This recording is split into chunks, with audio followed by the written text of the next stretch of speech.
В эти дни наши соотечественники, посетившие Саудовскую Аравию, выражают искреннюю признательность уважаемому президенту Аркадаглы Хаджи Сердару за предоставленные им возможности и совершают паломничество хадж в священную Мекку и Медину. Они также дали садака в этом святом месте. Курбан-Байрамы, занимающий важное место в жизни туркмен, признан праздником мира, единства, спокойствия и добрососедских отношений.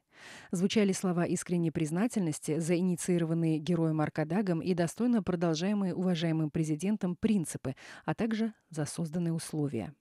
В данных садака были вознесены молитвы о принятии Всевышним и ниспослании дальнейших успехов во всех делах и начинаниях, инициированные героем Хаджи Аркадагом и осуществляемых под руководством Аркадаглы героя Хаджи Сердара. В ходе данных садака в день священного Курбан-Байрамы, отмечаемого в Международный год мира и доверия, в который будет отмечаться также 30-летие постоянного нейтралитета в эру возрождения новой эпохи могущественного государства, соотечественники вознесли молитвы о ниспослании герою Хаджи Аркадагу и Аркадаглы герою Хаджи Сердару крепкого здоровья, долголетия и больших успехов в работе об обеспечении счастливой жизни народа, о знаменовании каждого дня нашей стремительно развивающейся страны знаменательными событиями и трудовыми победами, а также счастья родному народу и процветания любимой отчизне.